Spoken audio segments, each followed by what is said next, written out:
Menyanar semuanya, kita lanjutkan bahasan kita Mandala Jagat Maya Tumuju Kayangan.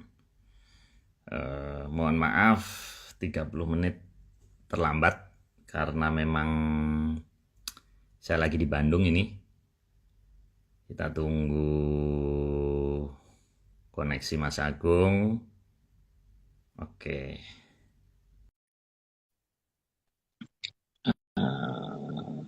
Tunggu sebentar.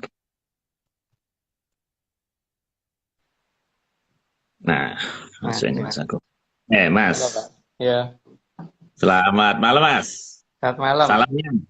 Salam Salamnya. ya, ya Ini salam suara ya. saya bagus nggak, Mas? Saya pakai Saat, WiFi hotel nih.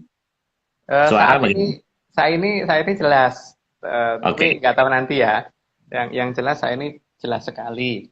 Oh ya Pak Marius, kayaknya minggu Ah, depan gantian saya nih yang harus telat. Jadi minggu depan mulainya jam 10 ya, karena saya oh gitu. banyak banyak kesibukan sehingga pulang sampai rumah itu mungkin di atas 9.30 ya, khawatir kalau mepet. Jadi mending dipastiin jam 10 aja ya untuk minggu depan ya. Oke.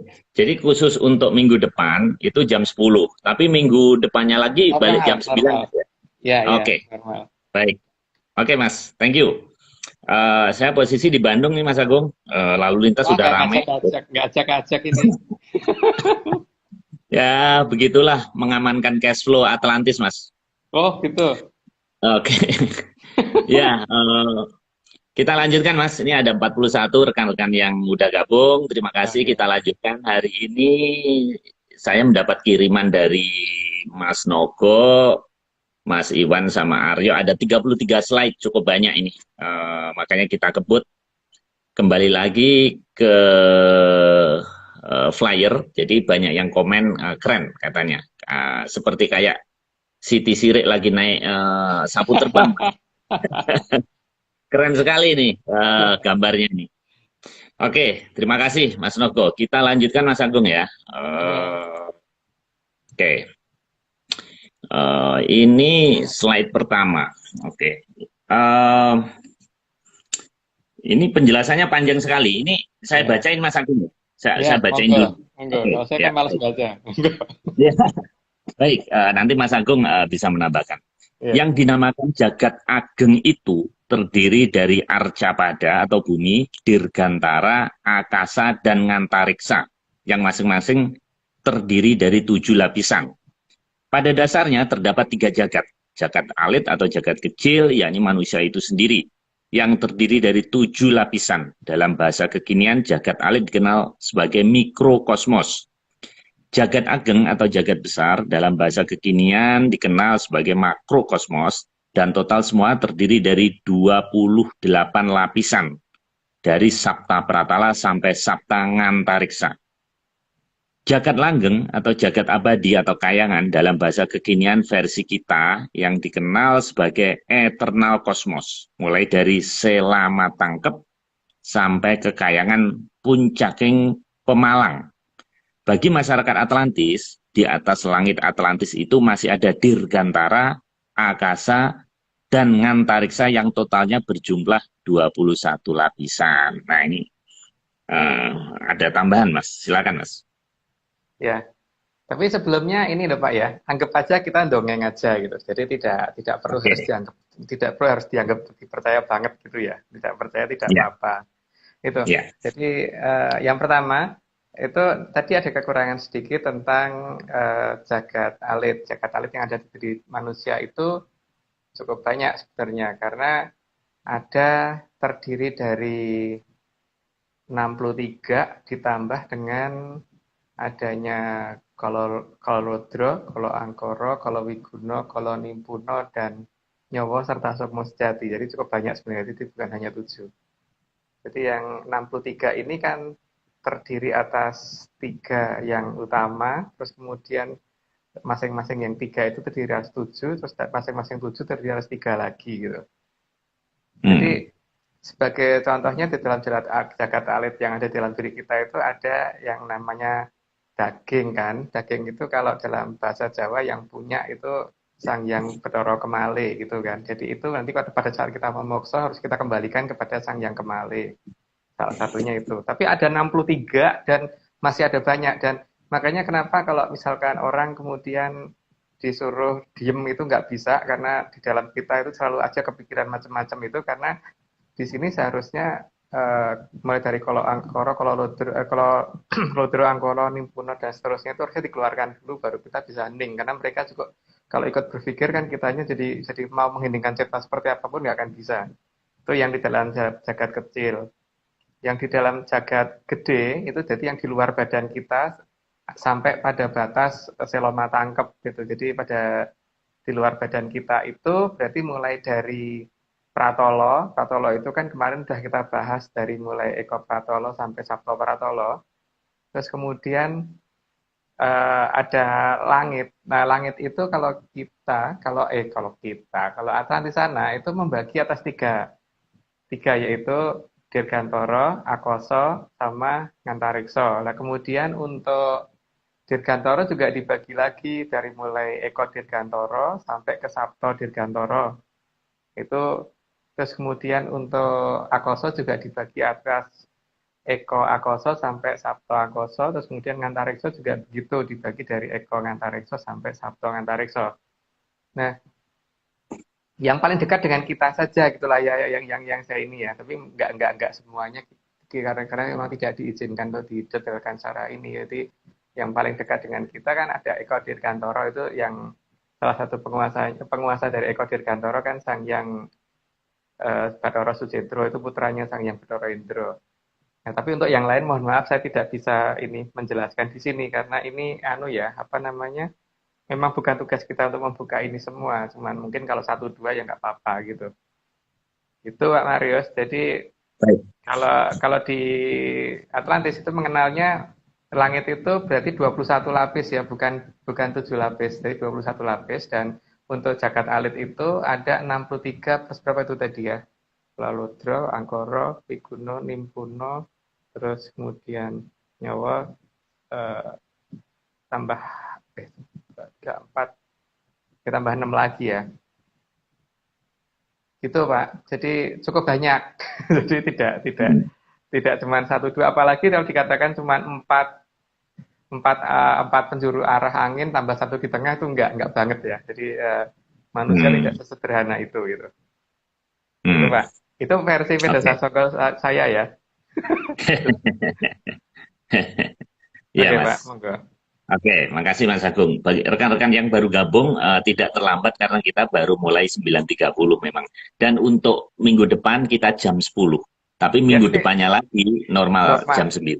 Ya, Mungkin baik. flyernya ditulis jam 10 aja Pak ya, mulai yang minggu Ah, depan itu ya. Jadi biar boleh. pada tahu. Nanti kesebar. Ya, oke. Kita lanjutkan slide kedua. Hari ini cukup banyak rekan-rekan semuanya. Jadi slide kedua, di atas Arcapada ada Dirgantara yang terdiri dari Eka Dirgantara di paling bawah sampai Sapta Dirgantara di paling atas. Dalam bahasa kekinian disebut atmosfer. Oke, Ya. silakan. Cuman Ada tambahan? atmosfer sendiri kayaknya mungkin kurang jelas untuk batasannya kalau misalkan kita melihat, karena terlalu kecil itu atmosfer yang ditunjukkan kalau saya lihat lagi di majalah Science atau di YouTube dan sebagainya, karena dirgantara yang dimaksud itu sampai betul-betul tidak ada udara juga ada yang masih dianggap dirgantara gitu loh. Tapi ada beberapa batasan-batasannya yang tidak bisa saya ungkap untuk saat ini, Pak. Tapi untuk memang paling dekat sama kita adalah Eko Dirgantara, terus makin ke atas itu nanti makin tinggi, paling tertingginya ada Sabto Dirgantara. Dan untuk Eko Dirgantara ini kadang-kadang kalau yang naik pesawat terbang kadang-kadang bisa kelihatan itu kalau tidak sengaja gitu. Jadi kadang-kadang kan kalau kita naik pesawat lihat jendela itu kayak kok ketika pas sinar matahari pada kondisi yang tepat tuh kok ada seperti bangunan di atas awan lah, itulah dia. Tapi kadang-kadang kelihatan cuma sebentar atau kemudian atau tidak kelihatan sama sekali. Tapi cukup banyak sih yang menceritakan itu kelihatan, itu cukup banyak sebenarnya. Cuman kan kalau sains kita kan cenderung mengabaikan itu semua, Pak. Karena kurang menyan, jadi mengabaikan itu. Gitu. Mas, dulu cerita Nirmala Rongrong itu juga ada istana di atas awan, Mas. Iya. Jadi ada versi cerita juga.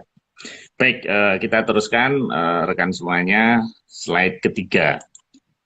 Oke. Di atas Sapta Dirgantara ada akasa yang terdiri dari Eka Akasa sampai Sapta Akasa atau akasa tertinggi yang terjauh dari Sapta Dirgantara. Dalam bahasa kekinian, akasa dinamakan galaksi. Dalam bahasa zaman dulu, galaksi disebut jagat wilangan. Loh, ini kok kayak kayak hutan di Saradan, Mas. Namanya wilangan antara Caruban dan, dan Saradan itu ada hutan namanya wilangan, Mas. Ya memang, Gimana ya. penjelasan? Kalau nama hutannya saya kurang tahu, Pak ya. Tapi memang namanya seperti itu. Jadi eh, kalau saya mengenal dalam Sansekerta itu kan ada banyak nama yang saat ini sudah ditinggalkan masyarakat.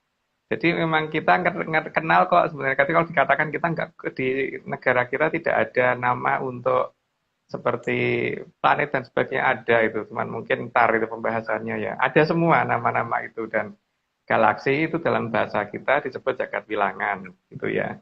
Dan ya, posisi dikatakan akoso itu berarti sampai pada batas itu gitu, pada batas yang masih ada keterikatan pada satu ini apa namanya pada satu lubang hitam ya kalau untuk orang kekinian ngomong gitu. Ada satu ikatan di situ, itulah yang dinamakan jagat bilangan. Itu ada dalam satu akoso gitu. Gitu Pak, dan itu dibagi atas tujuh sab seharusnya, tujuh sab akoso. Dari Baik, Eko sampai Sabto. Gitu. Sabto. Hmm. Oke, kita lanjutkan slide keempat. Di atas Sapta Akasa ada Ngantariksa yang terdiri dari Eka Ngantariksa sampai Sapta Ngantariksa. Ngantariksa tertinggi atau Sapta Ngantariksa berbatasan dengan Jagat Langgeng atau Kahyangan yang berada di atas Ngantariksa. Dalam bahasa kekinian versi kita, Jagat Langgeng disebut sebagai Eternal Cosmos. Ini, Mas. Iya Pak, nah, di luar galaksi, di luar jagat bilangan. Jadi jagat bilangan itu kan banyak. Memang berarti kan jagat itu bukan hanya di wilayah kita saja kan Pak. Itu ada di banyak tempat seperti yang diceritakan di beberapa serat babat kuno itu kan sebenarnya kalau kita mempelajari benar-benar itu sudah menyebutkan ada banyak wilayah di luar angkasa sana yang itu. Jadi tidak hanya bumi dan tidak hanya satu galaksi. Jagat bilangan itu ada banyak dan keseluruhan jagat bilangan itu ada dalam satuan satu ngantarekso lah. Ngantarekso itu bukan hanya satu juga, ada 7 lapisan. Nah, lapisan tertinggi itu ada batasnya, di mana batasnya itu ada di daerah Seloma Tangkep. Nah, di dalam Seloma Tangkep itu masuk di alam kelanggengan. Jadi kalau di sana kalau orang sampai berbuat salah, maka kesalahan itu akan abadi. Kalau ada orang dihukum di sana, dihukumnya akan abadi. Tapi kalau masih melakukan kesalahan di sebelum Seloma Tangkep, berarti tidak abadi. Berarti masih bisa termaafkan gitu. Kalau versi mereka ya. Oke. Gitu, Pak. Kita lanjutkan dulu Mas, karena banyak sekali nih narasi dari Mas Nogo ini. Oke, slide kelima.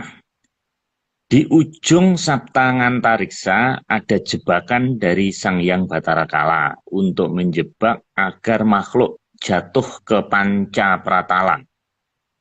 Ujung Sapta Ngantariksa adalah portal ke panca pratala, tempatnya para mangsa kala tinggal. Maka dalam serat Mandalagiri disarankan agar tidak melewati jalur ini. Beberapa makhluk yang tinggal di jebakan panca pratala yang ada di Sapta Ngantariksa antara lain adalah Buto, Raseksa Raseksi, Daru Beksi, dan lain-lain. Nah, Mas Agung, silakan menjelaskan apa ini Daru Beksi ini, Mas. Ya. Sebelumnya saya ceritakan dulu tentang masalah ini, Pak ya. Jadi Ya. jalur ini memang kita sebaiknya tidak lewat situ gitu. Karena kalau lewat situ memang ada hal yang membahayakan yang bisa membuat kita jatuh ke pancapratala. Sehingga memang leluhur membuat jalur lain. Jalur lainnya itu ada di jalur-jalur yang sudah dibentuk oleh leluhur kita dari suku Ningkayangan. Nah, suku Ningkayangan itu ada banyak banget dan itu mungkin kapan-kapan kalau ada waktu ya mungkin kita jelasin satu-satu ya. Tapi salah satu suku Ningkayangan yang paling jelas adalah tempatnya Hapsoro Hapsari kan Pak. Jadi ada di Pedanyangan terdekat dari tempat kita itu yang harusnya bisa kita akses untuk menuju kayangannya Hapsoro Hapsari yang pasti udah langsung masuk ke Jagat Kelanggengan gitu. Nah sekarang Hmm. memang yang paling berbahaya dari mereka itu adalah daru beksi karena daru beksi itu adalah sesuatu yang tidak terlihat dan itu ada dari Ponco Pratolo yang saat ini kemungkinan sudah mulai akan bergerak menuju ke Eko Pratolo karena posisi nagih janji. Gejala awal Hmm. yang dialami biasanya Pak kalau orang sudah terkena daru beksi, gejala daru beksi kan ada 3 macam itu daru beksi yang kecil, madyo sampai yang cukup berat. Untuk yang Hmm. daru beksi kecil itu biasanya gejalanya itu satu banyak-banyak orang yang kemudian apa tuh namanya murus-murus apa ya dalam bahasa Jawa ya besar-besar gitu Pak itu gejala awal tapi Diare. ya, diare tapi massal Hmm. kalau sudah agak kalau daru beksi yang sudah agak madyo itu mungkin bisa membuat orang sampai apa, pingsan atau apa tapi ya yang lebih besar lagi mohon maaf kita nggak berani menjelaskan karena nanti tidak dianggap meresahkan masyarakat gitu ya karena proses nagih janji kan memang Hmm. daru beksi akan muncul ke permukaan gitu Pak. Tapi paling Hmm. tidak daru beksi itu seperti itulah wujud dari salah satu makhluk dari kan ada 40 macam itu. Dari 40 Hmm. macam itu salah satu wujudnya adalah daru beksi kan ada tetean, ilu, banaspati dan sebagainya gitu. Itu banyak banget dan daru beksi adalah salah satu dari 40 jenis perkasaan yang ada di Ponco Pratolo. Gitu Pak. Cuman Hmm. mungkin ya tidak bisa terlalu detail. Kalau pengen detail ya nanti mungkin kalau pas bisa kapan-kapan ketemu saja. Kalau lewat online kan nggak enak. Hmm. Ya, itu gambarnya kayak api menyala-nyala, Mas. Orang kelempar. Nah, saya pakai merah ini juga itu, maksudnya. Saya menyesuaikan itu warna itu. Tapi saya nggak ngomong itu neraka ya, nanti jadi salah lagi. Saya takut dimarahin Mas Agung. Jadi jangan. Gitu. Ya kita memang nggak Kita, kenal itu ya Pak. oke. Kita teruskan. Kita teruskan. Oke. Nah, ini ada apa ini? Ada Volvo. Maka leluhur membuat jalur Oke. lain yang dibuat oleh Raden Bambang Wisanggeni dan Raden Antasena agar manusia tidak terjebak melalui jalur ini.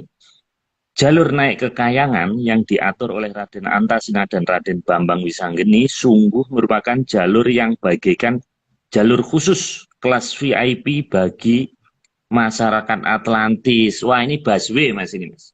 Busway. Iya, iya. Ya, Ya, gimana jadi Mas? kan pada saat akan perang Bratayuda itu kan ada beberapa hal yang menurut saya terdegradasi ceritanya. Karena di pihak Pendowo itu kan ada Bambang Wisanggeni, terus Antasena sama Antorjo yang tidak terkalahkan. Terus kemudian seolah-olah itu ditipu sama Kresna supaya ketiganya balik ke alam kelanggengan gitu kan Pak. Padahal tidak demikian sebenarnya. Jadi Antarjo itu mempersiapkan supaya Panca Pratolo sama Eko Pratolo apa Panca Pratolo sama Sat Pratolo itu nanti makhluknya tidak kelayaban.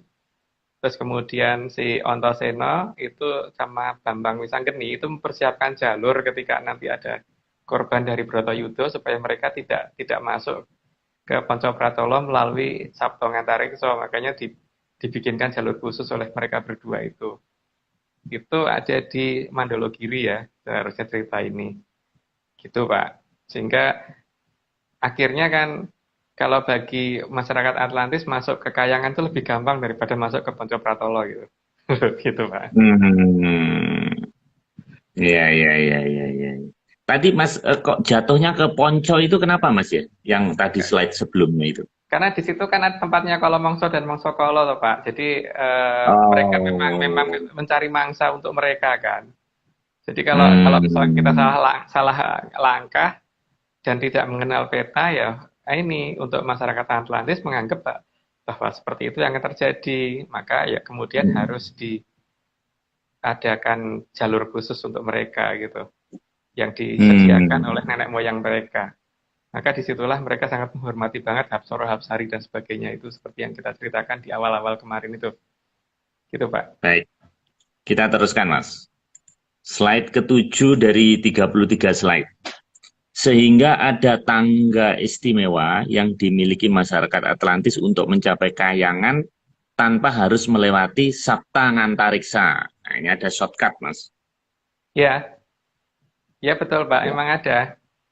Makanya untuk eh, untuk itu kan masyarakat di sana dari mulai semenjak kecil itu sudah diajari yang namanya Rego Sukmo supaya sudah ngerti dulu jalur sebelum surat izin terbitnya habis gitu. Seperti Hmm. yang terjadi di desa saya waktu dulu kan juga demikian. Anak-anak kecil itu sudah diajari dulu sama orang-orang tuanya. Teman sekarang kan ini sudah berubah Pak zaman. Jadi ya tradisi seperti ini sudah tidak ada lagi gitu. Sehingga Hmm. mungkin masyarakat di generasi saya lah yang masih mengenal gitu untuk hal seperti ini. Cuman ya untuk Atlantis sampai sampai dengan hari ini kan mereka masih menggunakan itu. Jadi masih ini Pak, masih tradisi di sana masih kepegang gitu. Oke, baik Mas, kita teruskan. Oke, slide ke-8. Maka gerbang Kahyangan tidak hanya satu, tapi ada banyak. Diharapkan tidak ada masyarakat Atlantis yang terjebak dan jatuh ke panca pratala. Iya Pak, gerbang ada banyak karena kan Hapsara Hapsari ada banyak. Durandoro Durandari Hmm, juga banyak, Widodoro Widodari juga banyak. Jadi kita tinggal memilih kan mau lewat leluhur kita yang mana gitu. Mau minta tolong leluhur ya. kita yang mana dan kalau kita mengenal beliau dan bisa bertemu dengan beliau kan berarti kita tinggal ngikutin beliau aja kan Pak. Sebenarnya itu kan. Hmm, Kalau toh kita ya, tidak ngerti jalur, berarti kita tinggal ngikutin beliau pada saat beliau balik. ya. Tapi ini rekan-rekan saya sarankan jangan eksperimen yang aneh-aneh ya karena di chat ada yang nanya tentang begitu-begitu. Jangan, biarkan Mas Agung aja, sudah cukup satu aja. Jangan nanti kalau nggak bisa balik nanti saya diinterogasi polisi nanti. Jangan kita tidak. Ini Anggap acara aja malam dongeng. hari jadi bukan acara anak-anak. Ya. Anggap aja kita dongeng Baik, aja gitu Pak ya. ya dongeng aja dulu. Kita ikutin aja dulu. Baik, kita lanjutkan slide berikutnya. Agar tidak salah arah, beberapa leluhur Atlantis yang dari wujud Hapsara-Hapsari ke atas juga melakukan pengawalan agar jangan ada yang jatuh ke panca pratala. Ya, ya, Iya Pak, memang memang begitu. ya. Jadi kan memang kita tinggal ngikutin nenek moyang kita kan, dan nenek moyang kita pasti juga tidak mau anaknya celaka itu. Jadi kawal betul dan satu orang itu bisa dikawal lebih dari dua Hapsara Hapsari gitu. Karena memang saking sayangnya mereka kan. Karena sebagai orang tua bagaimanapun juga tidak akan mau anaknya salah arah gitu. Asal kita kenal beliau ya. Kecuali kalau kita tidak mau mengenal beliau itu kan perkara yang berbeda. Tapi kan emang di kita memang ajaran itu tidak ada, Pak. Itu ya tidak perlu diikuti gitu. Jadi ya Ya. anggap aja dongeng aja gitu. Baik, oke Mas. Kita lanjutkan ke 10. Sehingga semua dapat sampai ke Kayangan Suralaya. Loh, ini kok kayak yang di Banten itu ada PLTU Suralaya, Mas. Suro itu tempat loyo dari kata pralaya artinya mati, Pak. Itu tempatnya orang yang sudah meninggal gitu loh. Kalau kalau Oh, versi mereka loh ya. Jadi ini sekali lagi oh, jangan jangan disamakan dengan apa yang ada di agama di Indonesia ya. Karena di kita kan memang sudah berbeda dengan itu. Gitu. hmm. Itu, Pak. Ini eh, Suro mati ya, Suro Suralaya itu tempat tempat, mati. Suro Suro itu tempat. tempat, Loyo dari Praloyo kata mati. ya mati, iya. Ya, ini kebetulan teman saya ada yang jadi komisaris PLN, Mas. Jadi itu namanya aja salah itu. Makanya listriknya biar pet kan mati hidup itu karena namanya PLTU Suralaya. Itu. Nah, itu yang ada di ujung kulon sana itu. Mungkin Itu nama pemilihannya salah, Mas itu, Mas. Makanya mungkin ini, Pak. PLN ya, ya Ini kan itu itu kan biar nama nama Sansekerta begitu. Mungkin di daerah sana ada penamaan untuk mengartikan sebagai arti yang lain ya mungkin beda artinya, Pak. Tapi untuk oh ya, penamaan dari dalam versi Sansekertanya Atlantis itu adalah tempat seperti itu. Tapi untuk di versi ya.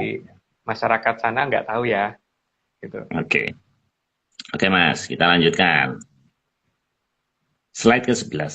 Di atas Saptangantariksa ada gerbangnya Kayangan yang menuju alam kelanggengan yang bernama Selama Tangkep.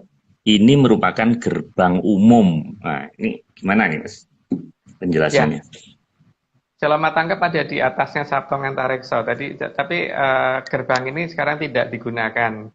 Jadi semenjak lahirnya Bathara Kala memang tidak digunakan lagi. Jadi ya memang mungkin masih ada yang bisa melewati sana karena untuk para Mahaprabu dan sebagainya yang mempunyai kemampuan di atasnya Bathara Kala bodo amat gitu, tetap lewat sana juga nggak peduli karena nggak ada yang berani jebak beliau karena beliau juga nggak bisa dijebak gitu kan. Tapi untuk masyarakat biasa disarankan tidak lewat Selomatangkep gitu. Selomatangkep tuh gerbang menuju ke Kayangan dan begitu masuk pertama kali yang akan kita temui adalah alun-alunnya Kayangan. Tapi nanti mungkin ada di slide berikutnya Pak penjelasannya. Oke Mas, kita lanjutkan. Gerbang Selamatangkep dijaga oleh dua raksasa yang membawa gada yang bernama Tingkara Bala dan Bala Upata. Tugasnya melarang manusia yang belum waktunya masuk ke Kayangan yang melalui jalur Sapta Ngantariksa. Juga melarang makhluk dari Panca Pratala dan Sat Pratala memasuki Kayangan. Nah ini bentuknya kok kayak reco pentung ini Mas ya. Kayak yang Memang di bentuk, depan memang candi itu ya. iya memang bentuknya seperti itu wajahnya Pak. Ya, jadi memang di Hmm, depan candi itu kan meniru wujud dari gerbang Selomatangkep, makanya selalu yang namanya Selomatangkep atau dua batu yang berdempet itu kan sempit, makanya gerbang di beberapa tempat yang dijaga seperti itu ditunjukkan sebagai gerbang yang tidak lebar kan Pak.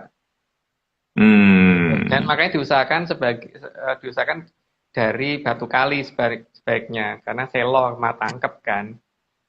Tapi ya di hmm, beberapa zaman tertentu kemudian diganti dengan menggunakan batu bata. Yang penting kan batu, bata hmm. ada kata batunya kan Pak, selo artinya batu kan artinya selo dalam bahasa Jawa. Gitu Pak. Oke, baik. Kita lanjutkan. Slide ke-13. Kedua raksasa tersebut sebenarnya penjelmaan dari Sang Hyang Bathara Citragada dan Sang Hyang Bathara Citrasena. Beliau berdua merupakan Bathara yang kembar. Ya, Oh, oke kan oke oke. aslinya ganteng-ganteng banget itu Pak. Tapi cuman masalahnya kan supaya ini ya, apa namanya, karena di ujung Sabto Ngantariksa yang berbatasan dengan Matangkep itu kan langsung berbatasan dengan jebakannya Bathara Kala. Makanya beliau menggunakan wujud raseksa untuk jaga di Matangkep supaya ini apa namanya dari pihak manusia yang belum waktunya juga balik karena supaya supaya nggak nerobos ke sana sekalian untuk peringatan bahwa hati-hati dengan Sabto Ngantareksa gitu. Makanya beliau menggunakan wujud seperti itu. Walaupun wujud aslinya tidak seperti itu, Bu. Gitu, Pak. Hmm, baik Mas. Kita lanjutkan. Setelah memasuki gerbang Selamatangkep, akan ada alun-alun kayangan yang bernama Repat Kepanasan. Dikatakan kepanasan karena letaknya terlalu dekat dengan jebakan Bathara Kala yang ada di luar gerbang Selamatangkep. Tuh Mas. Ya, tepat Ya. kepanasan atau setelah kepanasan gitu kan. Jadi memang dikatakan seperti itu karena adanya tadi kan ada trapping dari Bathara Kala di sana.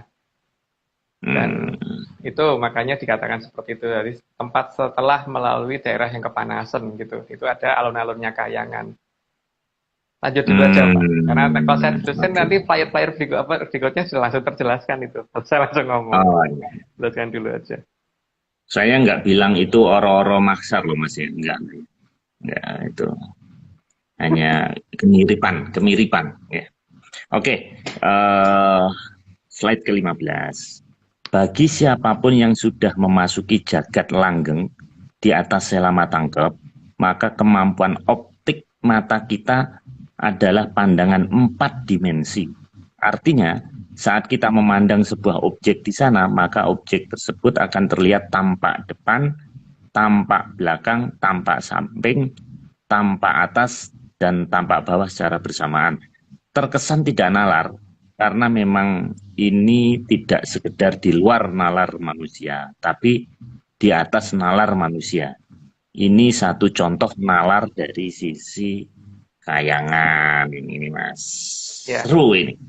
ya. Jadi gini Pak, ini mungkin bukan hanya ketika kita berada di sana ya, tapi kalau orang ngerti ngerogosokmu atau nggak usah pas ngerogosokmu deh. Kalau orang lagi tidur aja Pak, waktu Pak Marius mimpi itu pasti kalau melihat sesuatu pasti waktu melihat depan kelihatan belakangnya juga kan.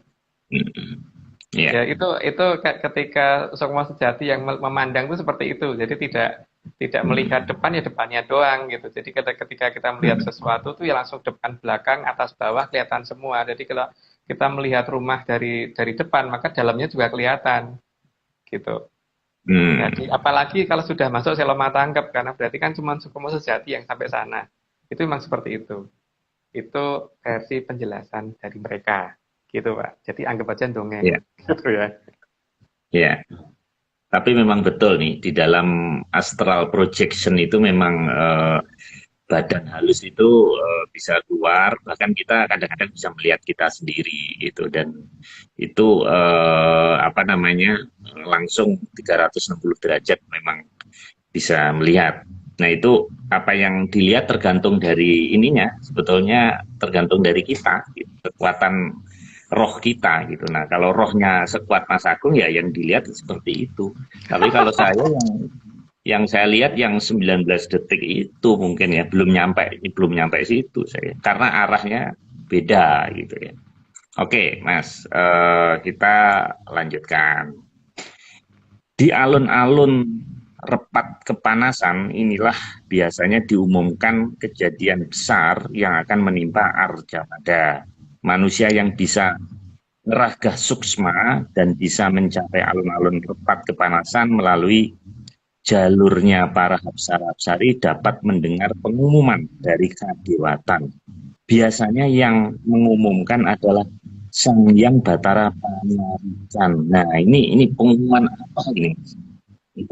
Macam macam-macam nggak pengumuman itu. Jadi tergantung situasi apa yang akan terjadi. Tapi biasanya peristiwa besar sih yang diumumkan itu. Tapi kan jagat itu banyak Pak. Jadi yang diumumkan kadang-kadang bukan pada posisi jagat wilangan kita, kadang-kadang jagat wilangan yang lain gitu. Itu wewenang dari Broro Panyarikan yang menjelaskan di situ atas perintah dari kadewatan di atasnya memang. Cuman untuk mencapai ke sana biasanya makanya kan kenapa di nenek moyang kita zaman dulu itu bisa meramal karena bisa mencapai ke tempat itu. Jadi bisa mendengarkan di sana kemudian begitu sampai di sini ditulis menjadi suatu syair karena kan tidak boleh terlalu jelas menjelaskan ke masyarakat. Nah, jadi hmm, mendahului yang punya alam raya kan nggak boleh. Jadi ya hanya hmm, diceritakan dalam bentuk syair dan cerita-cerita yang kadang-kadang malah ditunjukkan dalam suatu cerita rakyat yang dianggap nggak ada ininya, nggak ada artinya, padahal itu hmm, ada gitu. Atau dimasukkan dalam suatu lagu-lagu atau gending-gending lama yang dianggap nggak ada artinya apa-apa gitu. Gitu. Makanya itulah hmm, kenapa kok Ronggo Warsito bisa menceritakan kenapa Sang Mahaprabu Sri Aji Joyoboyo bisa menceritakan seperti itu karena beliau bisa sampai ke sana. hmm. Makanya Mas, kalau di luar negeri di Eropa itu ada Nostradamus tuh dalam kuantrin. Dia kayak bait syair-syair gitu mungkin juga menyamarkan gitu ya. Iya, memang harus Dia disamarkan, tidak boleh menyamarkan terlalu seperti itu. detail. Iya, Pak, Iya, memang seperti itu. baik. Oke Mas, kita lanjutkan. Slide ke-17 dari 33. Sang Yang Batara Panyarikan bertugas menulis semua hal yang menjadi sabda Sang Yang Jagat Pratingkah serta mengumumkannya di alun-alun repat kepanasan setiap kejadian penting yang akan menimpa Jakarta. Beliau juga yang memiliki kala nimpuna yang ada di setiap manusia, sehingga beliau bisa mengamati secara langsung semua manusia. Wah, ini ada istilah-istilah baru nih Mas, saya baru tahu ada Sang Yang Jagat Pratingka, ada Nimpuna segala ini. Apa ini Mas? Sang Yang Jagat Pratingkah itu Bathara Guru, Pak. Kalau jadi Oh, kalau manusia itu untuk di Atlantis sana, kalau di sini nggak tahu ya. Itu terdiri atas yang saya ceritakan tadi ada 63. Kemudian ditambah dengan ada Kololodro, itu saudara kita yang berwarna hitam. Terus ada Kolo Angkoro, saudara kita yang berwarna merah. Terus ada Kolo Wiguno, saudara kita yang berwarna kuning. Dan Kolo Nimpuno, saudara kita yang berwarna putih. Nah, Kolo Nimpuno itu tugasnya adalah mengingat apapun yang sudah kita lakukan dan untuk melaporkan ke Bedoro Penyarian. Maka kalau kita mengenal Bedoro Penyarian, orang di hadapan kita nggak bisa bohong, Pak. Karena kalau dia bohong, kalau Nimpunonya kita undang untuk kita tanya, nggak akan bisa bohong itu kalau Nimpuno. Gitu. Oke. Oke, Tapi itu Mas. di Kita sana ya, teruskan. kalau di sini nggak tahu kalau di sini. Apakah di sini orang masih punya kan aturannya udah lain, Pak. Jadi apakah susunan manusia di sini dan di sana sama ya nggak tahu ya. Gitu. Iya, iya, iya. Oke, Mas. Kita lanjutkan.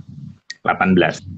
Alun-alun Repat Kepanasan juga tempat mengakomodasi para hapsara-hapsari sampai widadara-widadari saat mengikuti pisoanan agung yang diadakan para batara, terutama Sang Hyang Batara Panyarikan.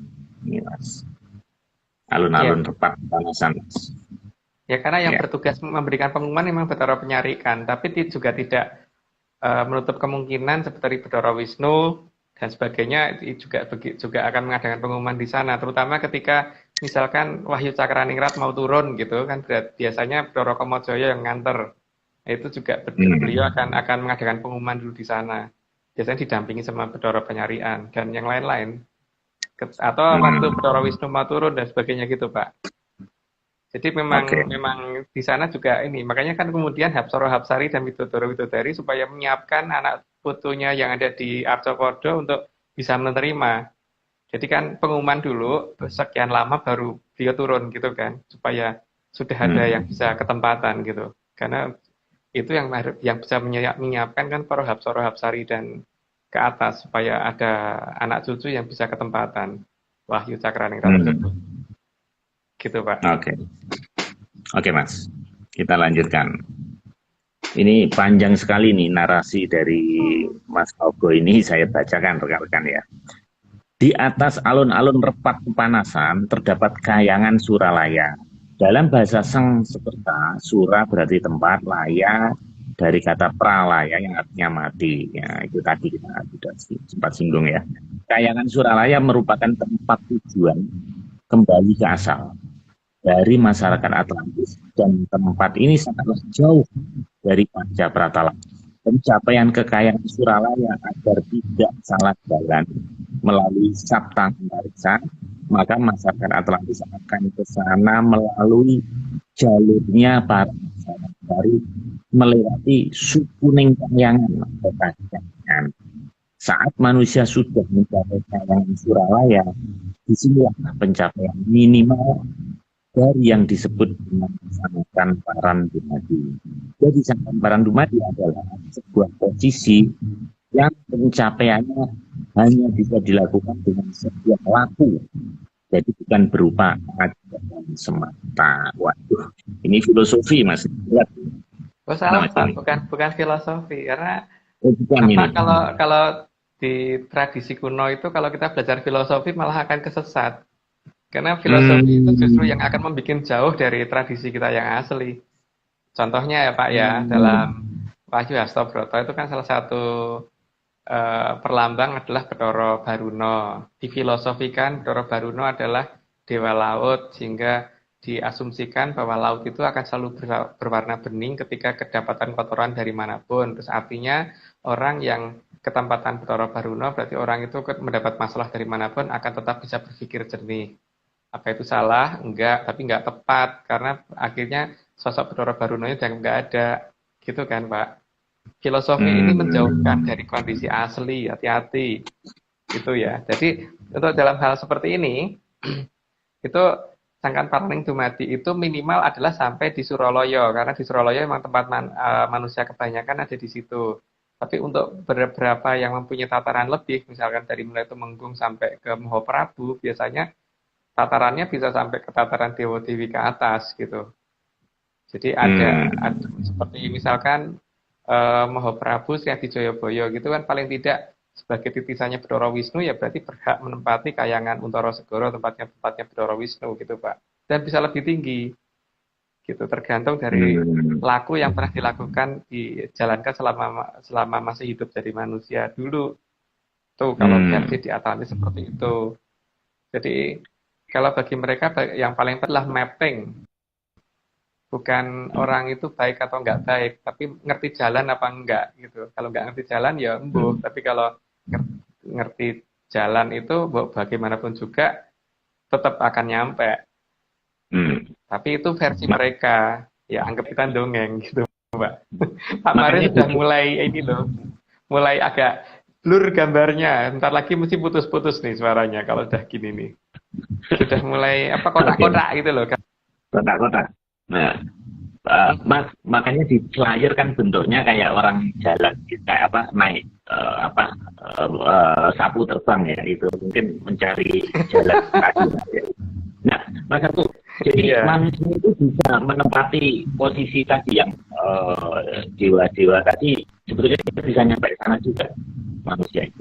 Bisa Pak. Kan kita bisa. Tapi kita bukan dewa Mas, masalahnya. Kok bisa? Tapi bisa, iya, karena tataran menjadi kadewatan ada rahasianya sudah mereka ketahui Pak, sehingga bisa memasuki kayangannya kadewatan dan contohnya aja Sang Maha Prabu Watu Gunung itu kan manusia Pak, tapi kan sempat menggantikan Bathara Guru langsung loh Pak, yang digantikan Bathara Guru, dan Bathara Guru itu di atas semua Bathara yang ini loh, di tataran Bathara termasuk paling tinggi kan. Bisa saja. Sangat bisa. Bukan tidak mungkin, tapi sangat bisa. Oke, lanjut Pak. Lanjut. Baik, slide ke-20. Di kayangan Suralaya, para leluhur dapat dengan mudah melihat kehidupan anak cucu yang ada di Atlantis yang sedang menjalani kehidupan di Arcapada. CCTV Mas ya. Dia bisa memonitor. Ya, memang beliau pasti mengawasin kita, Pak.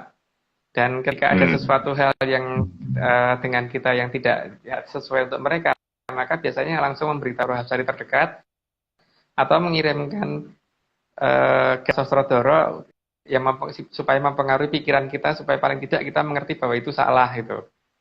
Gitu, Pak. Yeah. Tapi kan kadang-kadang itu tidak didengar oleh kita sendiri. Gitu loh. Tapi ini kan dongeng Pak ya. Dongeng ya. Iya. Sebetulnya kalau yang menjalani nggak dongeng ya, tapi ya sudahlah memudahkan saja. Biar tidak boleh didiskusikan tapi tidak boleh Oke Mas, kita lanjut. Slide ke-21. Dari kayangan Suralaya inilah para leluhur Atlantis sering membisikkan ke anak cucu agar jangan ada yang salah. Ya, seperti yang saya katakan tadi. Ya, seperti yang saya katakan tadi, seharusnya orang tidak bisa salah lagi kalau ngikutin petunjuk tersebut gitu loh. Untuk versi di Atlantis ya, maka kenapa mereka bisa besar dan kenapa mereka mempunyai teknologi yang tinggi dan bisa menutupi semua hal yang sehingga tidak bisa dilihat oleh masyarakat kita, karena mereka sangat dekat dengan leluhur mereka dan mereka sangat dekat dengan kayangan. Nah, ini Pak Marius mulai suara dan mulai gambarnya mulai agak ini loh, gambar mulai blur, suara mulai putus-putus loh Pak. Kok aneh ya? Padahal harusnya makin malam tuh makin jelas Mas harusnya ya. Oke Mas, kita lanjutkan Mas. Gambarnya kotak-kotak.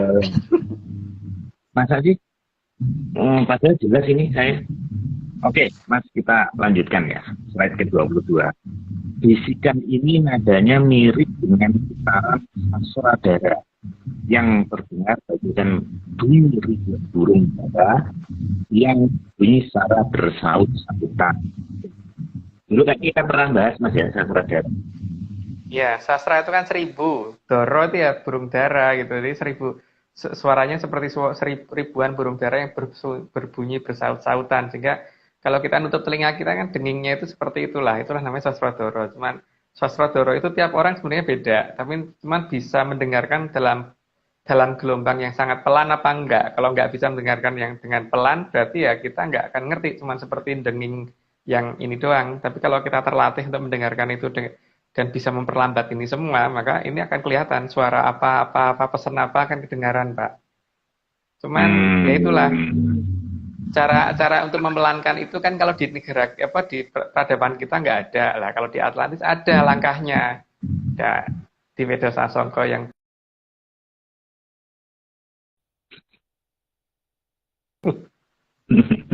gitu Pak. Enggak lanjut. Oke lah, kita lanjutkan Mas. Slide ke-23. Gelombang sasradara ini susah untuk didengarkan, tapi bisa ditangkap oleh ambang bawah sadar manusia Atlantis.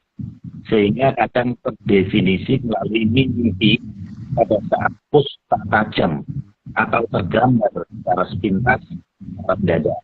Sehingga saat kan manusia merasa pernah melakukan hal-hal yang dilakukan. Istilah ini adalah dejavu. Ini ada istilah puspa tajam. Jadi kalau di desa saya dulu Pak ya, ini bukan di Atlantis ya, saya ngomong di desa saya dulu ya. Orang itu kalau tidur terbagi atas 3 macam mimpi. Ada titioni, gondoyoni, sama puspa tajem. Titioni itu berarti kalau orang baru tidur sore kemudian terbangun mimpi terus terbangun, nah itu namanya titioni. Itu artinya tidak ada artinya kalau titioni. Kalau gondoyoni itu kan kalau biasanya kita mimpi mendekati tengah malam atau tengah malam itu Pak. Itu jarang yang ada artinya yang sebenarnya. Kalau puspa tajem itu yang mendekati para esok. Jadi mendekati sebelum matahari muncul. Kita mimpi di saat itu dan tiba-tiba terbangun, itu biasanya akan terjadi beneran. Tapi ya tergantung ya, itu kan bagaimana kita mendefinisikan dan kemampuan mengingat setelah bangun tidur kan. Itu yang namanya puspa tajem. Nah, di sini kan yang jadi masalah kan adalah bagaimana kita mendefinisikan ini semua. Kalau perlu kan denging ini bagaimana kita dengarkan, karena bawah sadar kita ini sebenarnya bisa nangkep Pak. Cuma masalahnya kan bagaimana kita mendefinisikan supaya bawah sadar kita itu bisa mengartikan. Karena sebagai contoh begini Pak ya, kita dulu pernah mencoba untuk mengadakan uji coba tentang masalah bawah sadar manusia ini dengan cara waktu itu kita bikin layar tancap di daerah sekitar Tepus kalau nggak salah, lupa nama desanya apa ya, Tepus kalau nggak salah. Nah di situ kita adakan layar tancap, terus kemudian kita sambil nyoba jualan Coca-Cola sama jualan Fanta merah. Tapi dalam video yang kita setel tadi itu beberapa gambar sengaja kita ganti dengan gambar Fanta merah. Nah, kita cuma pengen tahu kalau pada sekian gambar per sekian detik itu kita ganti, apakah ini bisa ditangkap oleh masyarakat? Dan ternyata benar Pak. Akhirnya banyak orang rebutan Fanta merah dan Coca-Colanya nggak laku gitu kan. Terus kemudian kita nyoba di desa lain dengan jualan yang sama, tapi kali ini semua gambar Fanta merah kita ganti gambar Coca-Cola gitu. Dan ternyata Coca-Colanya habis, Fanta merahnya nggak laku sama sekali. Artinya bawah sadar kita. Tapi kalau kita ngelihat video tadi, gambar Coca-Cola dan Fanta merah tidak pernah kelihatan sama sekali Pak. Karena itu hanya berapa gambar dalam sekian jam gitu loh. Hanya berapa gambar dalam sekian jam. Dan sementara kan kalau kita adakan editing itu biasanya 1 detik itu 26 frame gambar. Nah, dalam 1 detik itu 26 frame gambar itu kita ganti beberapa, tapi kita tidak akan jelaskan di sini berapa frame gambar yang kita ganti supaya bisa ketangkep di bawah sadar. Karena di sini latihan pengaktifan bawah sadar inilah yang dilakukan oleh kita dan teman-teman supaya kita bisa mendengarkan sosodoro dan bisa melihat sesuatu yang tidak terlihat. Kalau terbiasa itu kan sesuatu yang tidak terlihat orang umum jadi terlihat toh Pak. Cuman ya itu tadi saat ini kan tata cara seperti itu dirubah menjadi puasa toh Pak. Sayangnya itu kan nggak nyambung jadinya. Ya. Oke. Berat ini, berat. Oke Mas, kita lanjutkan dulu Mas. Ini tinggal 38 menit Mas. Ini oke. Kita lanjutkan. tidak semua manusia bisa mendefinisikan dengan benar. Selain karena keterbatasan logika, juga karena penolakan berdasarkan teori kekinian. Teori kekinian memang menganggap tidak ada hal seperti itu. Juga karena tata cara membaca yang tidak ditingkatkan. Maka pesan leluhur, maka pesan luhur yang sangat ini akhirnya diambil. Nah, ini ada kesalahan kata-kata membaca ini gimana ya? Ya, ya tadi Pak, kan sebenarnya kita sudah menunjukkan bahwa ternyata kan bawah sadar kita itu bisa nangkep, karena bawah sadar kita itu merupakan suatu data sanggup menangkap data dalam jumlah lebih dari gigabyte gitu loh istilahnya. Jadi ini harus dimanfaatkan. Cuman masalahnya kan pemanfaatan itunya tuh diganti dengan ajaran sekarang, diganti dengan puasa Pak. Untuk yang ini ya, saya tidak ngomong tentang puasa versi agama ya, tapi puasa versi orang-orang zaman sekarang yang berhubungan dengan kejawen ya. Karena nggak seperti itu. Karena kalau saya lihat kan Werkudara tuh orangnya tidak kurus gitu Pak. Yang pertama itu ya. Yang dikatakan Manunggaling Kawula Gusti itu kan gitu kan. Bahkan kita bisa lihat bahwa Baladewa juga tidak kurus gitu kan. Jadi itu artinya kan tidak itu sebenarnya tata caranya. Tapi nggak tahu sejak kapan itu berubah menjadi seperti itu gitu kan. Nah di sini kan latihan pendefinisian ini saat ini kok hilang gitu aja yang saya jadi masalah itu. Kenapa ini kok hilang? Ya kalau itu hilang ya berarti mungkin emang orang sudah tidak peduli lagi dan tidak percaya dengan hal itu. Tapi kan itu hak masing-masing. Nggak pengen tahu juga nggak apa-apa gitu kan Pak. Gitu ya.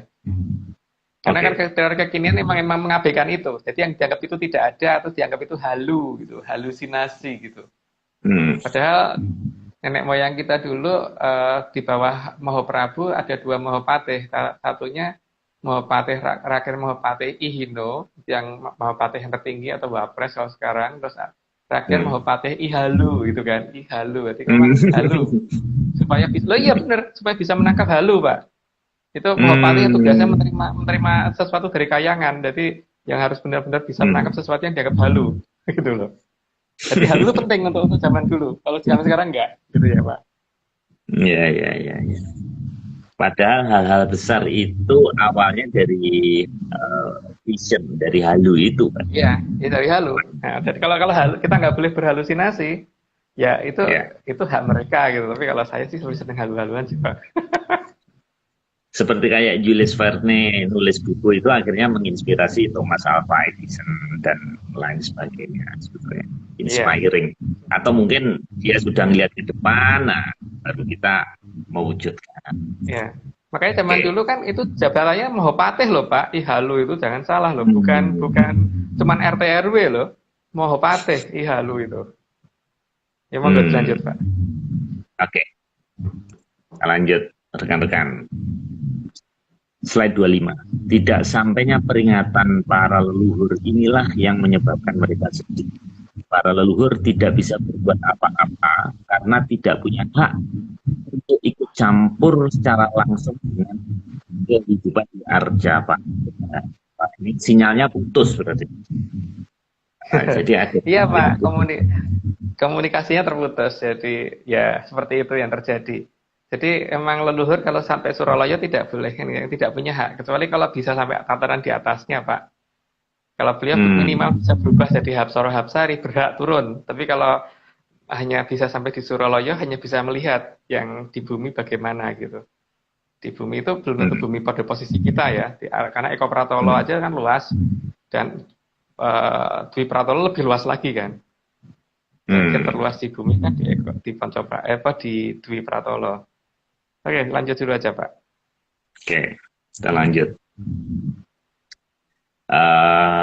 Rekan-rekan yang baru gabung, memang kita terlambat 30 menit malam ini, jadi ada waktu sekitar 6 menit lagi. Slide ke-26. Di atas kayangan Suralaya terdapat kayangan para Hapsara Hapsari. Tadi sudah disinggung juga ya. Ya, di atas jadi saya cukup ya. kan. Hapsara Hapsari itu kan memang kayangannya di sana. Jadi mereka tuh kalau diusir dari bumi ya pulang, mempunyai tempat kok. Istilahnya seperti Pak Marius, kalau misalkan di Bandung sama yang punya hotel diusir ya masih bisa pulang, punya rumah kan. Gitu kan Pak? Iya, iya, iya, iya, iya, iya. Oke, slide 27. Kayangan para Hapsara Hapsari bagikan gemerlap bintang.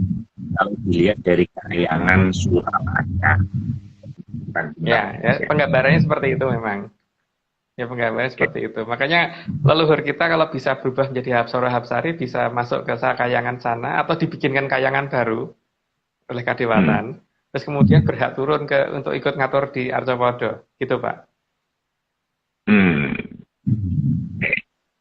Walaupun saya juga kurang gitu ngerti, tapi saya okein aja mas, karena 5 menit. Ya, Saya yakin banyak rekan-rekan yang kurang kuat, tapi tidak apa-apa. Memang ini apa namanya, setidaknya pengetahuan dulu. Nanti ada Zoom, ya, ada bukan pengetahuan Pak. berikut. Bukan pengetahuan ini dongeng gitu, dongeng, Oh dongeng. Bukan dongeng, pengetahuan, oke. dongeng. Kalau dongeng nggak boleh dibantah, ya. Karena dongeng itu yang berkuasa dukun, jadi ya, dukun itu nggak Ya. pernah salah. Oke, kita lanjutkan. Slide 28. Di atas kayangan para Hapsara-Hapsari terdapat kayangan para Durandara, Durandari. Oh, di atasnya Hapsara-Hapsari. Di atasnya lagi kan. Ya, di atasnya kayangannya Hapsara Hapsari ada lagi. Ya. Dan kelihatan lebih mewah sih sebenarnya masing-masing kayangannya itu dan lebih besar per kayangan. Dan gemerlapnya juga lebih bagus, tapi jumlah bintangnya lebih sedikit kalau dilihat dari Suralaya. Dari Suralaya kan kayangannya Durandara itu nggak kelihatan, Pak. Yang kelihatan cuma kayangannya Hapsara Hapsari. Jadi lewat satu level nggak kelihatan. Gitu. Oke. Lanjut. 29. Kalau dilihat dari kayangan para Hapsara-Hapsari, maka kayangan para Durandara-Durandari mirip gemerlap bintang. Gemerlap bintang perwujudan dari kayangan para Durandara-Durandari tidak akan terlihat dari kayangan ya, tidak mas tadi itu. Ya, sudah diceritakan ini tadi kan. Jadi Ya. cuman jumlah gemerlapnya tidak sebanyak kayak karena jumlah Durandara-Durandari kan memang lebih sedikit daripada Hapsara Hapsari sehingga kayangannya lebih sedikit sehingga jumlah gemerlapnya juga tidak sebanyak kalau dilihat dari kayangannya Hapsara Hapsari dibandingkan dilihat dari Suralaya itu jumlah bintangnya lebih sedikit gitu Pak karena memang mereka lebih sedikit jumlahnya. Oke. 30. Di atas kayangan para Durandara-Durandari terdapat kayangan para Widadara-Widadari yang di setiap kayangannya akan terlihat dilingkupi pelangi yang sangat terang. Di atasnya lagi mas. Ya di atasnya lagi. Ya itulah makanya kan ketika pedayangan mereka di sini dihancurkan ya mereka milih pulang Pak. Mereka sebenarnya turun juga nggak begitu butuh-butuh amat gitu kan. Turun karena tugas terus kemudian disuruh pergi ya udah pulang. Tempat pulangnya lebih mewah lagi. Gitu. Tapi ya ini dongeng Pak ya. Ya. Oke. 31 mas. Dari kayangan para Durandara-Durandari, kayangan para Widadara-Widadari akan terlihat seperti bintang gemerlap bintang perwujudan dari kayangan para Widadara-Widadari tidak hanya terlihat dari kayangan para Hapsara, tidak akan terlihat dari kayangan para Hapsara. Oh. Jadi masing-masing hanya bisa lihat langit di atasnya Pak. Jadi langit di atasnya lagi nggak kelihatan. Jadi kalau memang dari Suralaya apalagi lebih nggak kelihatan lagi tempatnya kayangannya Widodara-Widodari karena memang itu lebih tinggi lagi dan lebih gemerlap lagi dan jumlahnya lebih sedikit juga terus kemudian juga lebih tinggi dan juga lebih susah mencapai ke sana gitu. Tapi emang ada jalan juga ke sana itu ada. Tapi yang tidak segampang itu untuk mencapai ke lokasi beliau itu. Itulah. Tapi mereka kan sebenarnya sudah termasuk baik toh mau turun ke bumi. Iya sih. Ini saya lagi nyari sinyalnya yang putus tadi mas. Kita tahu ketemu sinyalnya. Oke, berikutnya mas. Slide 32. Di kayangan para Widadara-Widadari sering diturunkan pembagian tugas dari para widadari ke para dari para Hapsari. Oh, jadi satu bagian tugas itu dari namanya para widadari. Ya, karena widodari kan danyang tertinggi, Pak. Karena setelah itu kan Sangyang. Jadi pembagian itu kan dari Dangyang ke Sangyang. Dari Sangyang diberitahukan ke Dangyang. Ya, Dangyang yang menerima perintah dari Sangyang itu kan widodari ini. Ya, setelah itu baru beliau mengumpulkan para Hapsara Hapsari dan sampai ke Durandara-Durandari, jadi Hapsara Hapsari sama Durandara-Durandari dikumpulkan untuk diberitahukan tugasnya apa, untuk turun ke Artopodo atau turun ke Artopodo yang mana gitu, atau ke Jagat Wilangan yang mana, karena Jagat Wilangan tuh banyak dan semua ada di bawah sana. Kita lihat aja dari sini, Jagat Wilangan tidak cuma satu kan, Pak. Dan di sana kan setiap Jagat Wilangan pasti ada beberapa tempat yang bisa ditempatin gitu, yang ada di bawah kendali dari Kayangan gitu. Oke. Slide terakhir ya. Suradiraja Yaningrat Sukabrasto Den Pangastuti Jaya luar biasa ini. Apa namanya, kiriman dari Mas Noko, Mas Iwan sama Amir ya. Jadi minggu depan topiknya apa judulnya?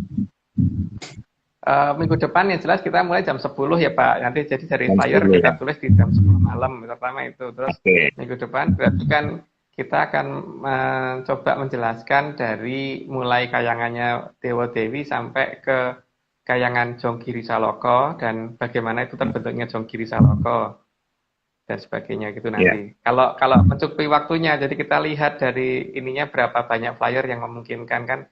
Kira-kira mungkin sekitar antara 30-an gitu kalau misalkan lebih dari itu ya berarti mungkin ada yang tidak dijelaskan di situ karena minggu depannya lagi sudah beda lagi gitu. Oke Pak, saya pikir cukup jelas ya. Jadi minggu depan kita jam 10 ya. Minggu depan kita jam 10, kita tulis di flyer jam 10, tapi minggu depannya lagi kembali jam 9 ya. Jam 9 lagi. Mas, ini suara saya bagus Mas? Suara saya bagus. Sekarang jam tapi gambarnya kotak-kotak Pak. Wajahnya Pak Marius kotak-kotak, kayak zombie. Oh gitu. Oh gitu. Oh, kotak-kotak. Mas, saya lihat gitu loh Pak. Kalau gambar-gambar ini kelihatan nggak Mas? Nah ini Pak Marius bisa ada HP satu lagi nggak? Kalau ada HP satu lagi coba deh dilihat. Itu kotak-kotaknya kayak gitu. Oh, ini saya relay lewat apa namanya Clubhouse. Ini ada bantal. Nah ini kamarnya Mas. Ini jadi kenapa yang membuat terlambat saya? Jadi saya baru makan roti nih Mas. Belum makan malam. Baru jadi makan malam. Oke rekan-rekan, terima kasih sudah bergabung. Apapun yang terjadi kita waktu malam kita tayangkan walaupun waktu ya. Tetap komitmen sama arti.